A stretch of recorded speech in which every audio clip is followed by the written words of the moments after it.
The first time I saw him, I thought, "Oh, I'm going to be a good boy." I thought, "Oh, I'm going to be a good boy." When he spanked his children, he would scream and talk down to them, much like they were his troops.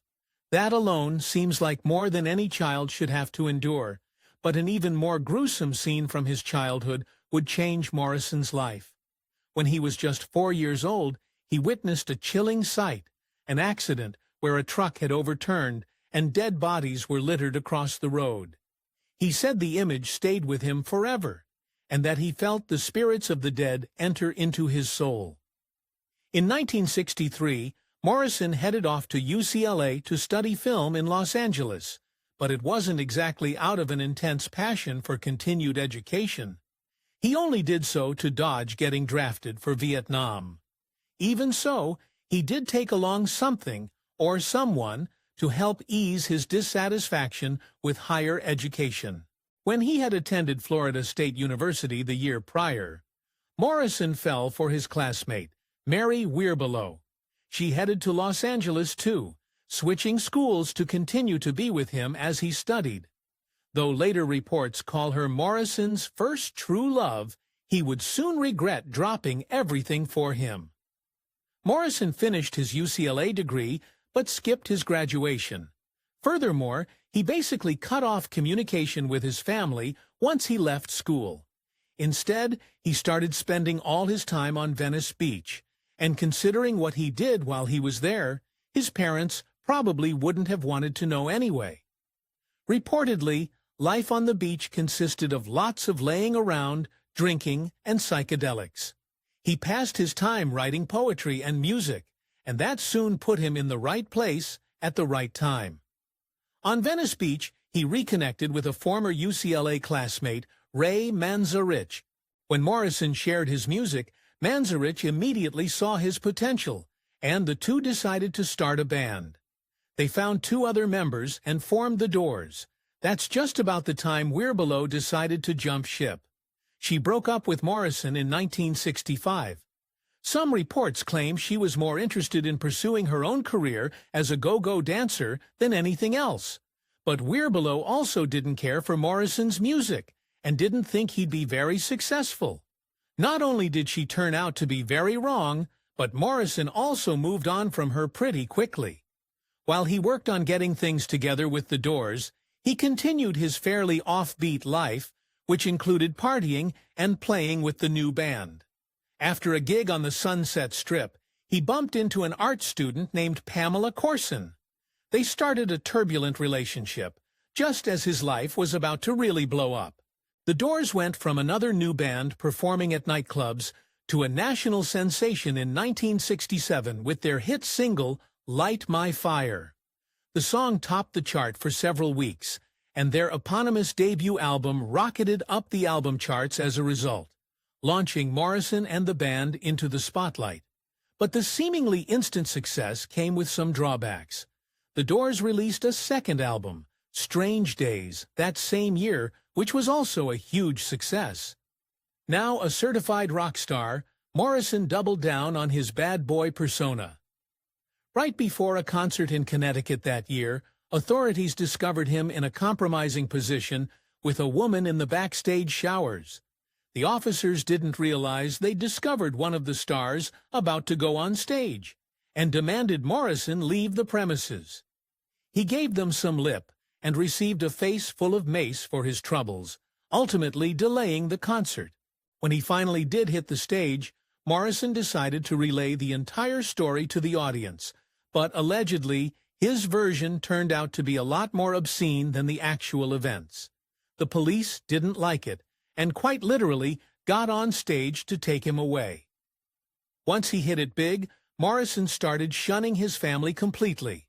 In fact, he spread multiple rumors to the effect that he had no family, sometimes claiming himself an only child. Later on, he'd allege he wanted to protect them from the ravages of fame. But another sad truth seems like the better explanation. Reportedly, Morrison's father didn't approve of his son's lifestyle from back in his Venice Beach days, but even worse, he hated his music. After listening to the first Doors album, he wrote his son a letter insisting Morrison had no talent and should find some other career. That probably stung, but that wasn't Jim's only unstable relationship. He maintained his romantic relationship with Pamela Corson, as he quickly rose to fame, and eventually came to call her his cosmic partner. They reportedly maintained an open relationship, and both kept dating around. Morrison built up a reputation for sleeping around with fans, groupies, and celebrities, including one now infamous romantic liaison with another iconic musician. The details around their relationship remain murky, but Morrison allegedly had an encounter with Janis Joplin on a night infused with much drinking. Afterwards, he publicly insulted her at a party. She promptly cracked him over the head with a glass bottle and called it quits, but that kind of behavior turned into one of Morrison's calling cards. Many of his lovers allege he showed them two very different personas during their time with him. They called Morrison pretty great to be around when sober, but a total monster when intoxicated. And tragically for him, his consistent drug use started to bleed into the other parts of his life as well.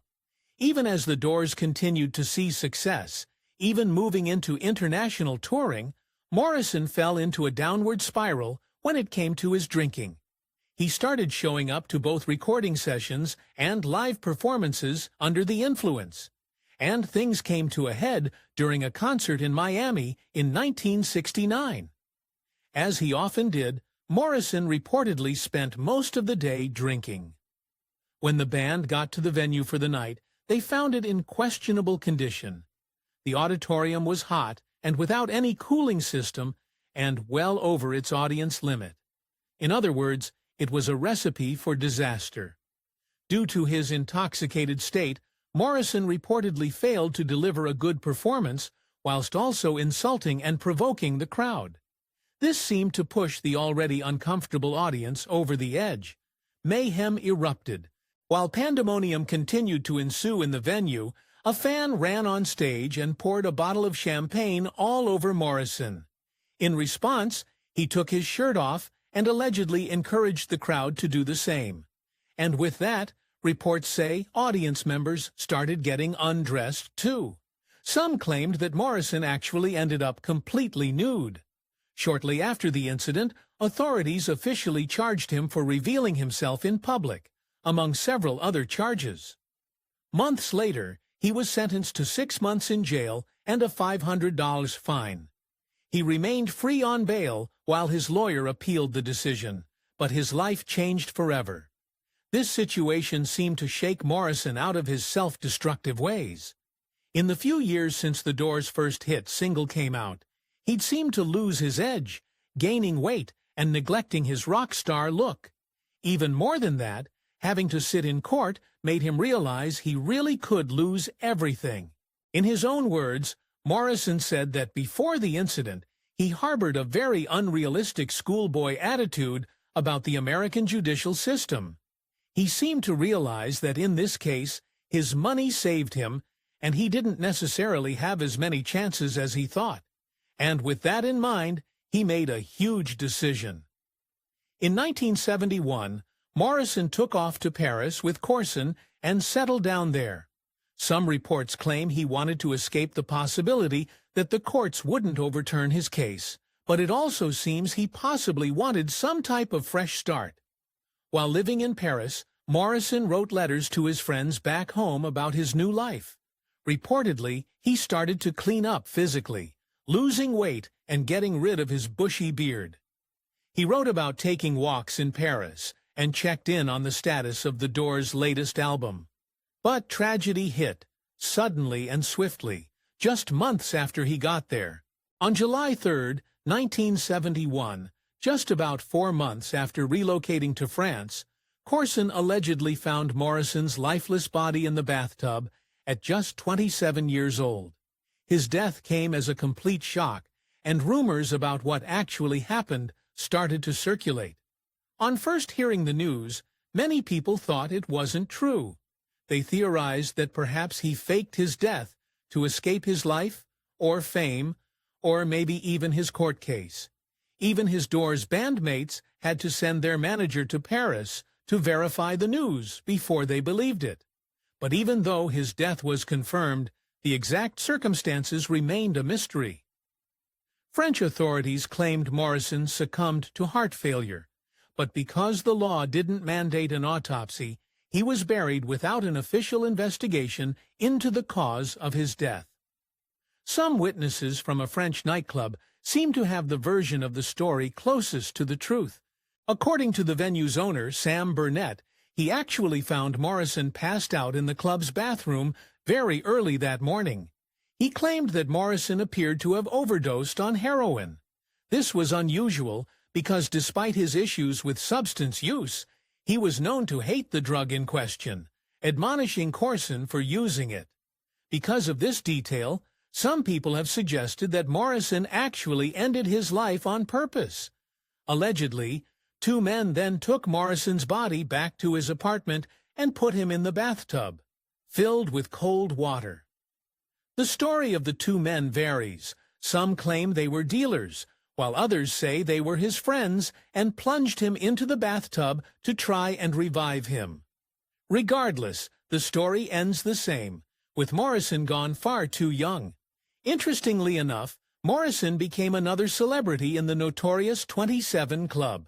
In just a few years, several other music stars died tragically at the age of 27, including Jimi Hendrix, Brian Jones, and Janis Joplin. Perhaps even more tragic, though, is the fact that his closest confidant followed not too far behind. Though they never officially married, Morrison left his entire estate to Corson. His family contested this after his death, claiming it should go to them instead. It took 3 years, but courts ultimately upheld Morrison's will and gave Corson his fortune. Not that she stayed alive long enough to make much use of it. Just months after finally receiving the money from Morrison's will, Corson died in a fashion eerily similar to her longtime love. She overdosed, and her friends found her body much in the same manner she found Morrison. Even now, musicians, fans, and historians alike consider Jim Morrison an authentic icon of the rock and roll era, as well as one of its greatest influencers. Critics posthumously inducted him into the Rock and Roll Hall of Fame in 1993, and he sits comfortably on several lists of the greatest frontmen to ever grace the stage. Back in 1967, as the band exploded onto the scene, everybody wanted a piece of them, and invitations to perform on TV came thick and fast. That year, Ed Sullivan invited the Doors to perform live on his iconic show, following in the footsteps of other music greats. But the producers had one restriction. They wanted the band to change a single word in their hit song, Light My Fire. The original line, Girl, We Couldn't Get Much Higher, was deemed inappropriate for audiences because of its allusion to drug use. The producers asked them to change it to, Girl, We Couldn't Get Much Better. It seems innocuous now, but in the 60s, on such a widely watched show, the subject of drug use was taboo, especially given Morrison's reputation. The band appeared to agree to the change, but during the live performance, Morrison sang the original lyric, We Couldn't Get Much Higher. Sullivan didn't take it well. Not only did he cancel 6 future Doors performances that had been scheduled, but he also refused to shake Morrison's hand at the end of the show. Some say Morrison felt nervous and mistakenly sang the original, while others say he did it on purpose. But who knows? It's not like Jim Morrison to be rebellious. If you enjoyed this Factinate video, give it a thumbs up and subscribe for more incredible stories. If you want to see and who we cover next, join our membership program through the link in the description for exclusive perks. Your support means everything to us. Thanks for watching, and we'll see you in the next one.